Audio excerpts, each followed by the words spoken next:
Hello बच्चों, स्वागत है आपका इस वीडियो में। इस वीडियो में हम लोग एसी के तीसरे टॉपिक के बारे में पढ़ेंगे, that is transformer and LC oscillation के बारे में जानेंगे। तो इस टॉपिक से रिलेटेड जो भी जेईई मेन में क्वेश्चन पूछे गए हैं 2024 में, उसको हम इस वीडियो में डिस्कस करेंगे। ठीक है, तो चलिए स्टार्ट करते हैं क्वेश्चन नंबर 131 से। ठीक है, बुक का सीरियल नंबर है। तो देखिए क्या बोला गया इसमें।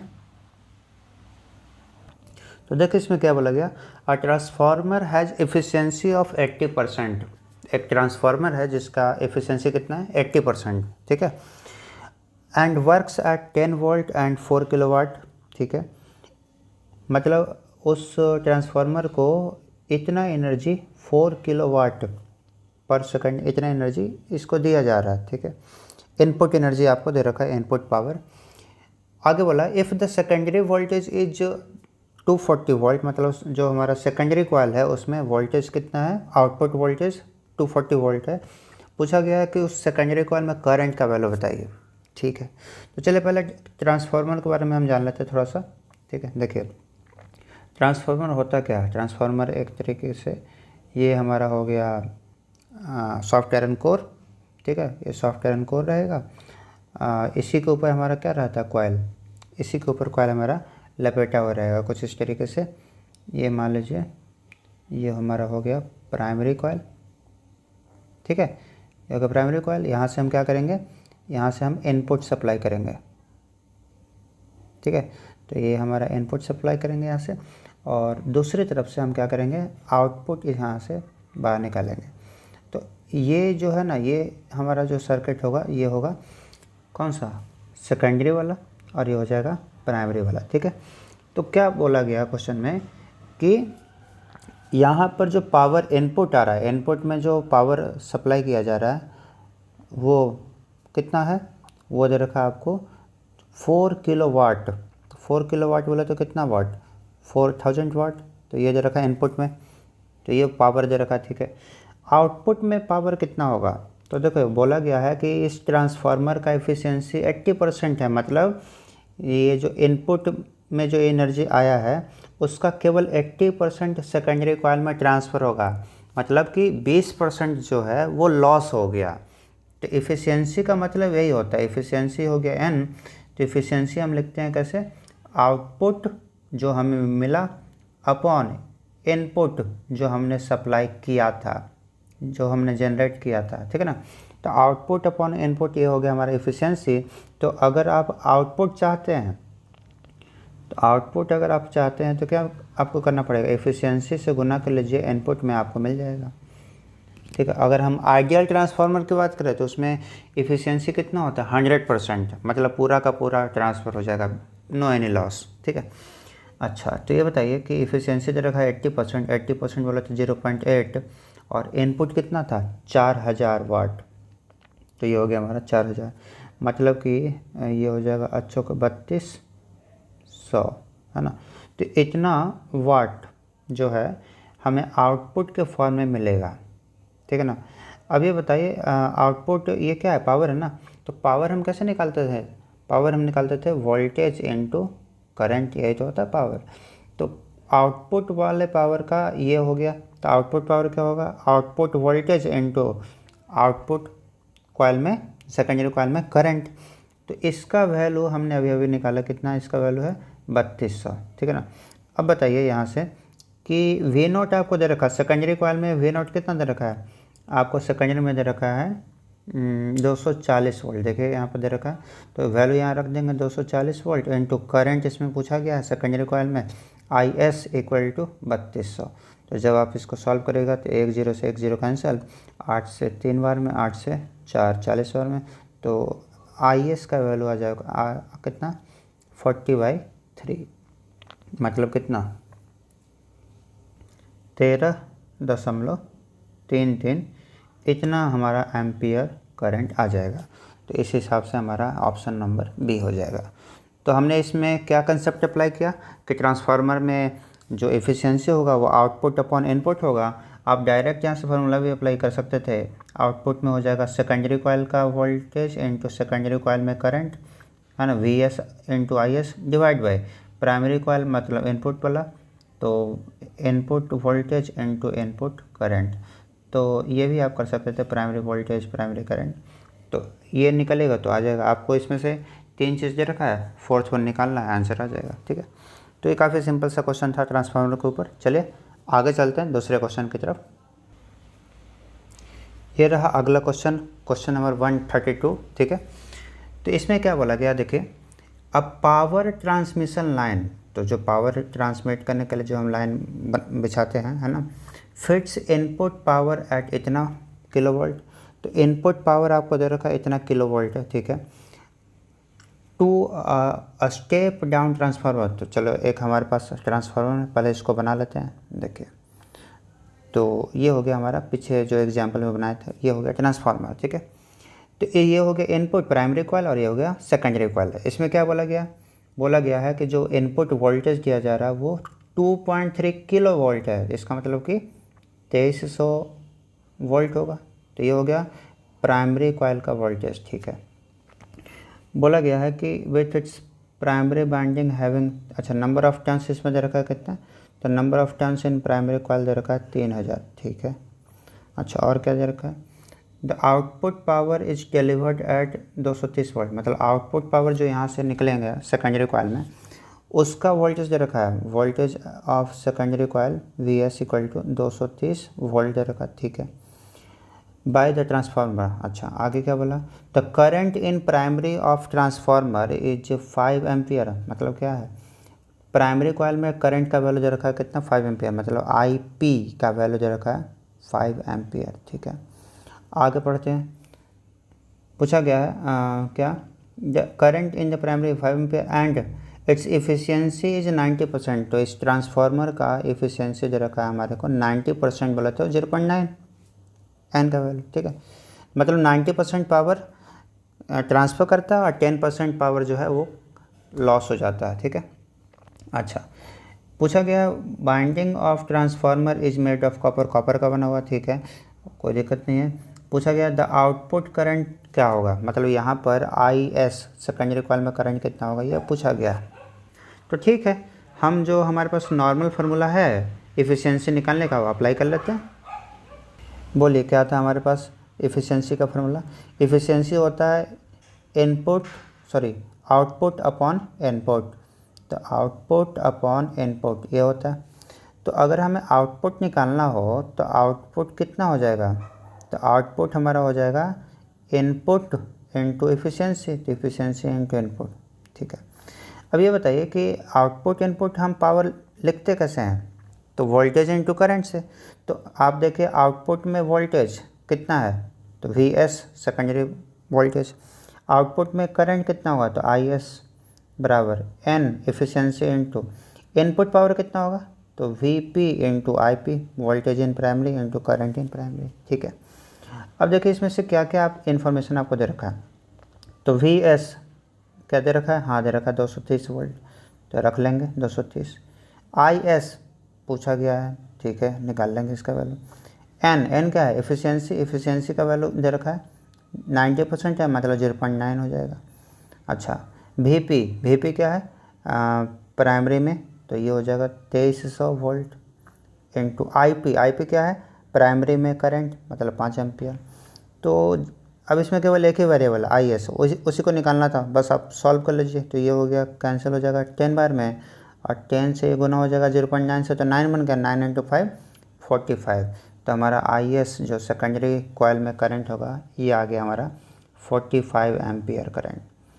अब बोला सर यहाँ पर जो नंबर ऑफ़ बाइंडिंग्स दे रखा था प्राइमरी में 3000 है, इसका तो कोई काम आया ही नहीं। हाँ नहीं आया। अगर इसी में आपसे पूछ लिया होता कि बताइए सेकेंडरी कॉइल में कितना टर्न्स है, तो उसमें नंबर ऑफ़ टर्न्स निकालने के लिए हम क्या करते हैं, जो फार्मूला होता है आपका क्या, कि प्राइमरी में ईएमएफ अपॉन सेकेंडरी कॉइल में EMF equal to number of turns in primary upon number of turns in secondary. तो आप इसको इस्तेमाल करके number of turns in secondary निकाल सकते थे अगर पूछता, लेकिन पूछा नहीं है, तो यहाँ पर जो नंबर ऑफ़ बाइंडिंग्स दे रखा है ये बेकार है कंफ्यूज करने के लिए। ठीक है, चलिए अब चलते हैं अगले क्वेश्चन की तरफ। देखिए ये रहा क्वेश्चन नंबर 133। इसमें क्या बोला गया है, कि एक कैपेसिटर है जिसका कैपेसिटेंस है 100 microfarad is charge to a potential of 12 volt, मतलब हम उसको कैपेसिटर को चार्ज कर रहे हैं कितने वोल्ट से, 12 वोल्ट से, ठीक है, चार्ज कर दिया गया फुल चार्ज। अब and connected to a 6.4 milli henry inductor, ठीक है, एक कॉइल है, इंडक्टर है, उससे हमने उसको कनेक्ट कर दिया टू प्रोड्यूस ऑसिलेशन। अच्छा, तो ये LC ऑसिलेशन का क्वेश्चन हो गया, राइट, जिसमें एक L है और एक C है। पूछा गया है कि बताइए मैक्सिमम करंट इन सर्किट क्या होगा। अब ये बताइए, तो पहले आप LC ऑसिलेशन जो आप पढ़े उसको थोड़ा सा याद करिए, जिसमें एक होता था इंडक्टर L और एक हमारा रहता था C, ठीक है ना। तो ये दोनों को कनेक्ट कर दिया गया, ठीक है ना। अब देखिए, तो पहले क्या था कि जो कैपेसिटर हमारा है वो फुल्ली चार्ज था, अब ये धीरे धीरे डिस्चार्ज होगा और करंट जिसमें से फ्लो करेगा और करंट फ्लो करके एनर्जी स्टोर करेगा किसमें, इंडक्टर में। याद करिए कि इंडक्टर में जो करंट फ्लो करता है उसके वजह से उसमें मैग्नेटिक फील्ड के फॉर्म में क्या स्टोर होता है, एनर्जी स्टोर होता है। तो पहले जो एनर्जी इसके पास था, कैपेसिटर के पास जो एनर्जी था ½ CV², ये एनर्जी अब धीरे धीरे किस में स्टोर होगा, इंडक्टर में। और ये बताइए कि जो ये इंडक्टर में, ये कैपेसिटर में इनिशियल इतना एनर्जी था, लंबे समय के बाद क्या होगा कि जब करंट इससे फ्लो करने वाला मैक्सिमम हो जाएगा उस वक्त ये कैपेसिटर क्या होगा, फुल्ली डिस्चार्ज। और जब ये फुल्ली डिस्चार्ज हो गया तो करंट मैक्सिमम होगा और सारा का सारा एनर्जी कहाँ आ जाएगा, इंडक्टर के में। और इंडक्टर में मैक्सिमम कितना एनर्जी आएगा, तो इसमें एनर्जी होता है क्या, ½ LI²। तो अगर फ्लो करने वाला करंट अगर मैक्सिमम होगा तो उस टाइम एनर्जी भी मैक्सिमम होगा। लेकिन हम ये जानते हैं कि LC ऑसिलेशन में जो हमारा टोटल एनर्जी है वो क्या रहता है, कंजर्व। मतलब ये बताइए कि जब हमारा कैपेसिटर फुल्ली चार्ज था तो उस वक्त इंडक्टर के पास कोई एनर्जी नहीं था, तो टोटल एनर्जी कितना था, ½ CV², ठीक है। और दूसरी बार जब हमारा इंडक्टर से मैक्सिमम करंट पास कर रहा है तो उसके पास मैक्सिमम एनर्जी आ गया इंडक्टर के पास, और कैपेसिटर के पास कितना एनर्जी बचा, 0। तो इंडक्टर के पास कितना एनर्जी होगा, इतना ही होगा। तो उसका एक्सप्रेशन होता है ½ LI², है ना। तो यहाँ पर I मैक्स लिख लेंगे क्योंकि मैक्सिमम सारा का सारा एनर्जी इसमें चला गया।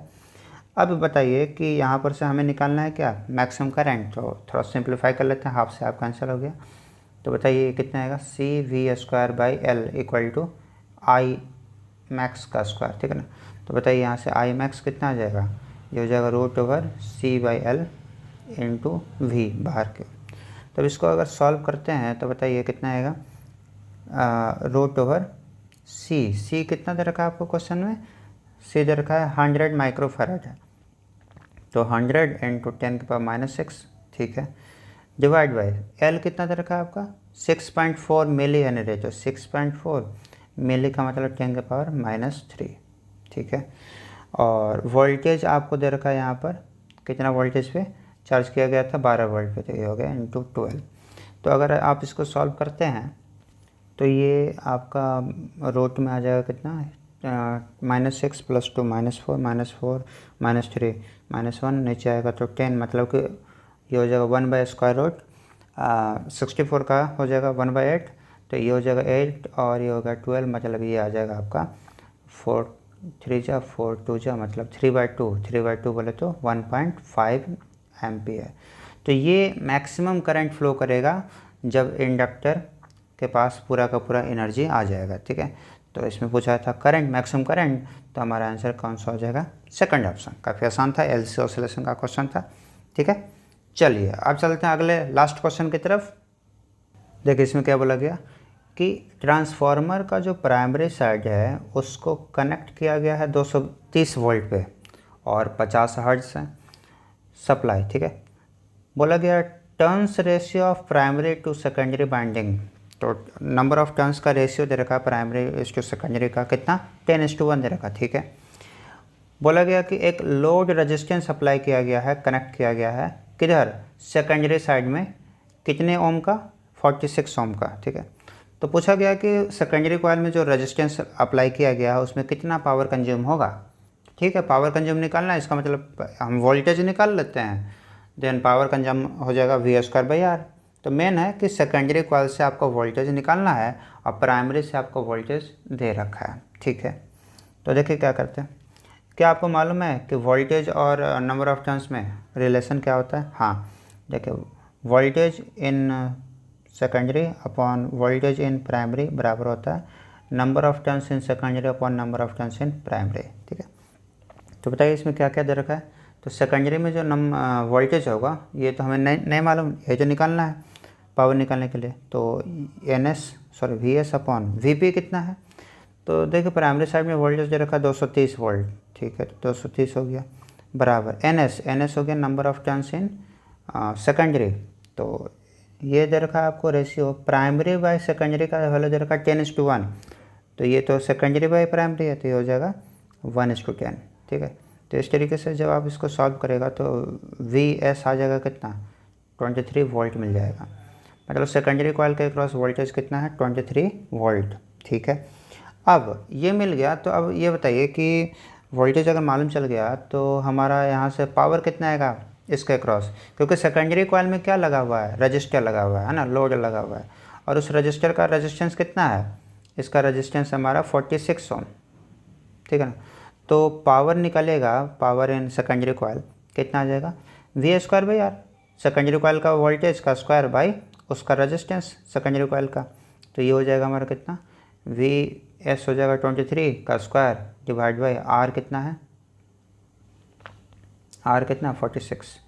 तो ये हो जाएगा हमारा 23/2 मतलब कि 11.5 क्या वाट। तो इतना वाट पावर कंज्यूम होगा उसमें। तो ये था हमारा आज का लास्ट क्वेश्चन। तो हमने 2024 में जितने भी AC के क्वेश्चन पूछे हैं हमने उन सारे क्वेश्चन को डिस्कस कर लिया 3 पार्ट्स में। पहला पार्ट में हमने किया था RMS वैल्यू, एवरेज वैल्यू और पावर फैक्टर के बारे में। दूसरे पार्ट में हमने क्या किया, जितने भी सर्किट हैं LCR है ना, LR LC XC, ये सारे सर्किट को हमने उस पर क्वेश्चन देख लिया। और ये था हमारा last one, transformer and LC oscillation, जो आज इस वीडियो में कंप्लीट हो गया, ठीक है। तो अब अगला जो क्वेश्चन का सीरीज होगा वो हम 2023 के क्वेश्चन पे बनाएंगे। ऐसे सर्किट का ही होगा, थोड़ा सा और प्रैक्टिस करेंगे, ठीक है। चलिए फिर मिलते हैं अगले वीडियो में। धन्यवाद।